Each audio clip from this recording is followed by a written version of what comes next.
Welcome to the break of dawn. Welcome to the break of dawn. Welcome to Miami. Oh me, ame. All right, y'all. I cannot find my afro wig. I don't know where I put it, so this is just have to do. But like good old tradition, I got on my whole Miami inspired shirt, I guess. Okay, so we're just gonna get straight into it. We have Amara La Negra. She is in the radio, at the radio station.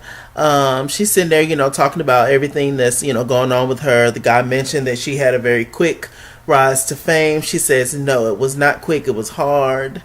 It's just over here in America, y'all just didn't know what I was doing over there in my country. So that's all that is. That's why it seems quick to us. And they were just talking or whatever, excited to have her here, whoop de whoop. So then here come Angry Bird, aka Sister JoJo, come up in there, just as swollen. And she had said that she was just like, hey, I was like, hey, how are you? What's going on with you?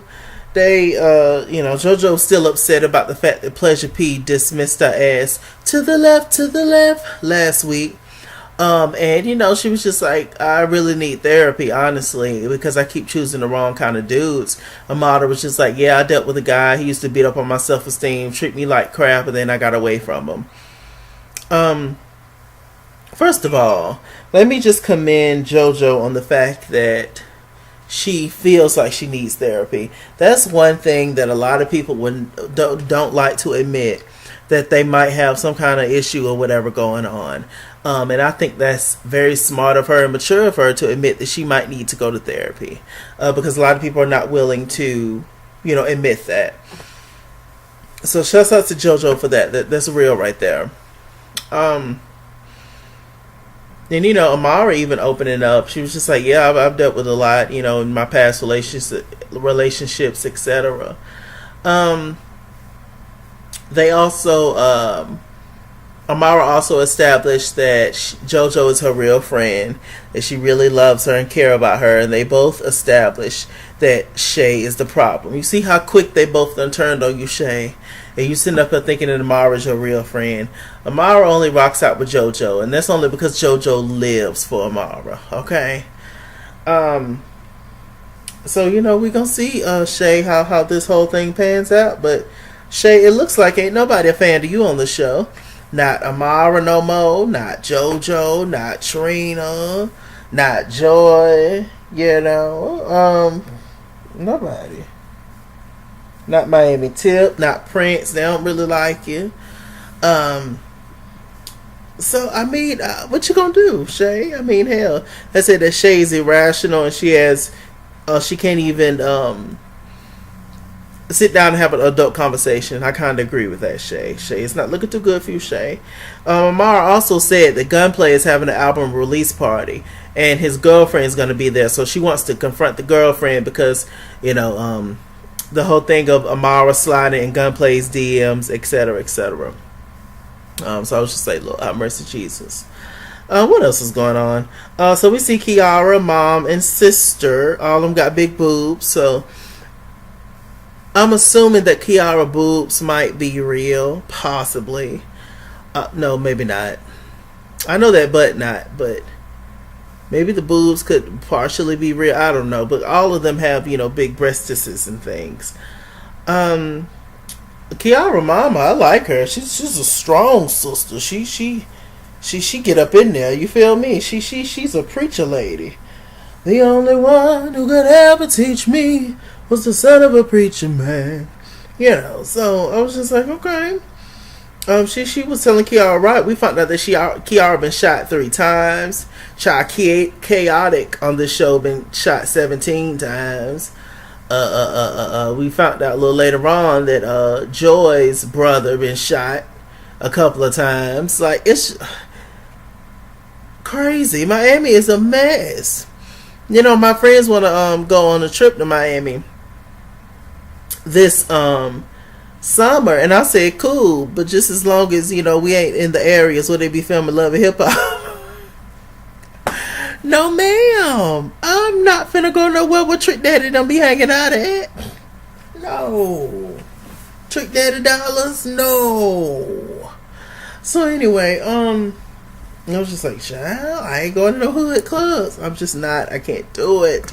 They is not too fond of the kids in certain parts of the world. And so I'm not going to risk it. I like my life. Well, I mean, not currently, but I mean, I like being alive. I'll say that. So anyway, so what else is going on? Yes. So, they're talking, they're very protective. The sister, she's very protective over Kiara. And, it was just, it was some real stuff for sure. Definitely. Actually, Kiara's mom, sister, and Kiara and Gunplay actually met up.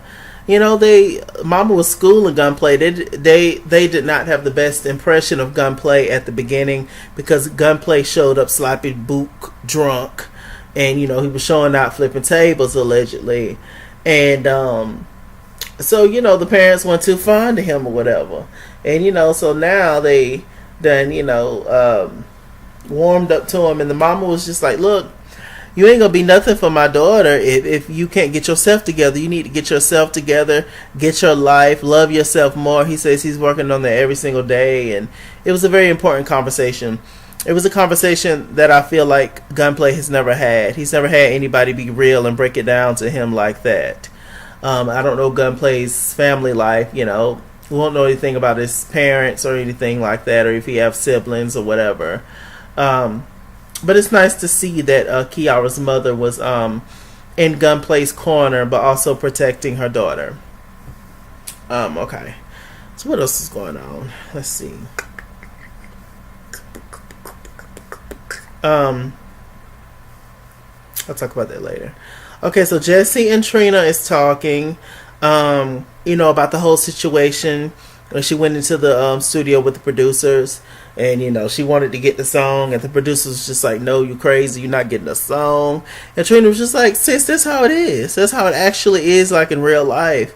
And she was just like, "Yeah." She was like, "It's just a lot." And that's also why I created my own record label to protect women in this industry. It's rough. Then Jessie Wu started to talk about, one day, this was like an industry thing. One of her friends or somebody went with her to a party. She did not want to go, but she decided to go ahead and go anyway. She said they went into a room. It was nothing but dudes there, and her friend ended up leaving her, and she got raped. I don't know who that girl is, or when I tell you she would have, I would have tried my best to do everything I could do to that woman. How you gonna leave a girl in there with all those dudes? Like, are you serious? And she probably knew what it was. That's why she kept pressuring Jessie to go, because she probably knew what they was about and stuff. She could have been working with them. Who knows? So. This happens every single day. Every single day. I just wish the world protected black women and black trans women more. I really do. Nobody is treated as worse as black women in this world. I don't give a damn what nobody say. It's not up for debate. It is just facts. Facts on facts on facts on facts on facts. If my neighbors do not start doing all that bumping and stumping, I'm going to go over there and drag them out the house. Like, I wish Jessie Wu would have drugged that heifer that left her in there with all the men. Let them keep trying me. I'm blonde now. Okay? So I'm a little ditzy.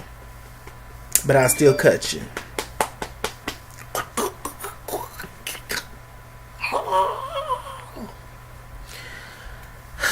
It was very sad. She got emotional and hugged Trina and stuff. And, it was a beautiful scene to see. It was a beautiful scene only because Trina was there with her. And we got to see a vulnerable side of Trina. We never really see a vulnerable side of Trina. We just see Trina very rah, rah, rah all the time. But it was definitely nice to see that for sure. Okay. What else is going on? Trina had a scene with Taronda Burke, the creator of the Me Too movement. and they were talking. She was just talking to Tarana. They just had a pretty much a basic interview about everything, and it was nice to see. And Tarana said that she is going to host this event where she's going to have multiple ladies there that have also been raped or molested, and they're just going to sit down and have a discussion. And Trina was just like, okay, that's cool, I'll show up. Joy had a scene with her brother. We meet her brother. They look just alike. Her brother, like I said, has been shot multiple times. Thank God he's still here. The attorneys and all them, they told Joy, it was just like, look, Trick Daddy Dollars owe the IRS. Trick Daddy Dollars owe a lot of people, and allegedly, and since you the wife, his debt become your debt. And so the longer you stay with him, child, you're gonna have to dish out some money or some. Joy was just like, child, I got to get this money up. So Joy decided to host a car wash to get the money up to give to the attorney to get the divorce, because Trick Dad ain't got no money, or don't want to give her the money for the divorce. She's like, this is just one of the pettiest situations. I was just like, Lord have mercy, Jesus. And once again, Chaotic was there for Joy. Jessie Woo was there. I see you, Jessie Woo, getting in good with Trina and Joy. You can save you a spot. That's how everybody get, but Jessie Woo, she looked pretty with that hair color. Anyway, they was watching the calls. Chaotic showed up. Chaotic really likes Joy. I wish she'd give Dusty Chaotic a chance. She might as well. Ain't no other man gonna be fawning over her like that. At least I don't see it. But just give Chaotic a chance, Joy. I think Joy's very pretty, but she, similar to Trina, she don't really have a likable personality. So yeah. Oh, yeah, that man is infatuated with you, Joy. Take him up on that offer. So they at the car wash. We see Pleasure P roll up. Was Young Hollywood there? No, he was somewhere else. I'm sick of seeing Young Hollywood, but I'm glad that is not a main character. Thank God. We don't get to see him that much. So Trick Daddy Dollars end up showing up. He handed Troy $40, Joy $40, Joy for noise. Just petty. He was just like, man, what I believe that what you came into the relationship with is what you gonna get. Real talk. This is what it is. Just old and grumpy and annoying and ignorant and tired. Just tired. It was a mess. Ended up pulling off. Joy was crying. She said she wants to be over this, all this kind of situation. Then Trina rolled up. Trina said she's sorry that she was late, etc. And Jessie walked off. Joy and Trina, they decided to have a conversation. They was just like, hey, Trina was like, well, why you didn't ask me for the money, Joy? Joy was just like, well, you just do so much for me. Like, you already do so much. You already got your things going on. Like, I didn't want to ask you for no money. Trina had already wrote the check and gave it to Joy. I thought that was so sweet and beautiful. But it also makes me think now why everybody is Team Trina on the show. Because Trina writes a lot of checks and hand them out to the girls. Trina helps a lot of people, I'm sure, in her community. So that's why Trina runs Miami. That's why Trina is the queen of Love Hip Hop Miami. That's why it makes sense. Because Trina is funding everybody. Okay. Well, that makes sense to me. Okay, what else is going on? Gunplay little album release party, child. Trick Daddy ended up showing up, but he saw Trina. The first two people he saw was Trina and Joy for noise, and Trina little man, child, to just be sitting there, don't say nothing. And they're talking, and they both kind of ganged up on Trick, and Trick is not finna have that. He walked off. He was just like, y'all are some good looking women. Y'all need to stop how y'all act. So y'all too good looking at the way that y'all do. Of course, he takes no accountability for anything ever. I imagine how annoying that is, though, to just be bothered with him, child. But y'all know that old man petty. It is what it is. So we get to the stage. Gunplay's doing his thing. We see Chinese Kitty. We didn't see her mama there. The Chinese Nikki, Siamese if you please, Siamese if you don't please, So they did their thing, and he did his thing. Kiara had on this awful red wig, and Chinese Kitty had on the same red wig that Kiara had on. It was just long. Kiara had on a little bob. I've been trying to figure out who Kiara looked like. Don't Kiara look like Vivian from Bebe's Kids?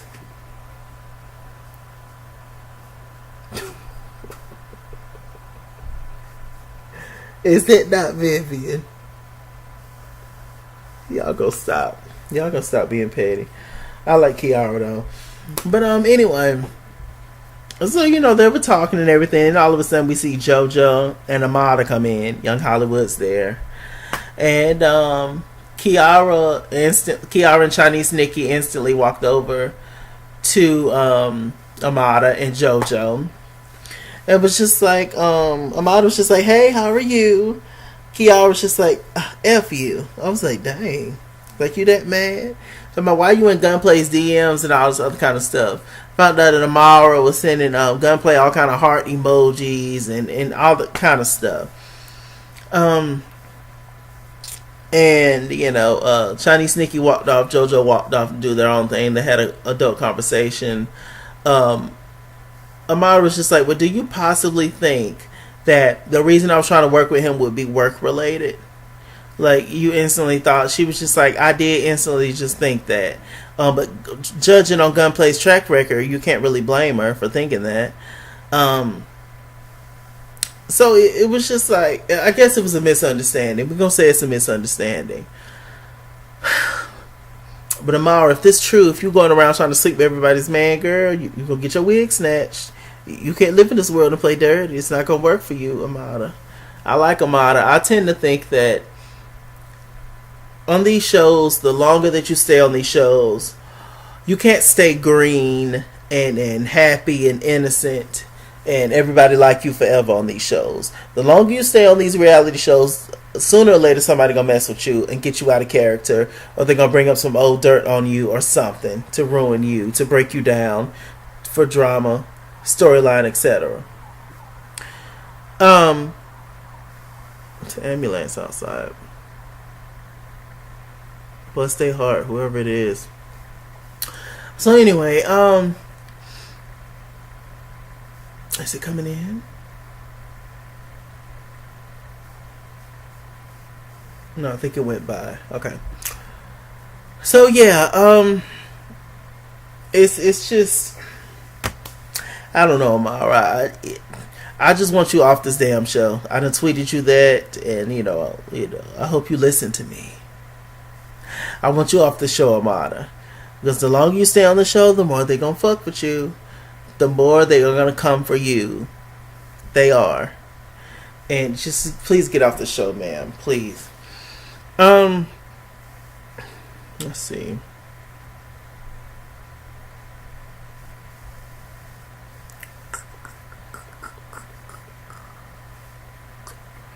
Okay.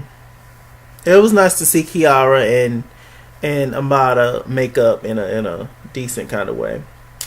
Okay, so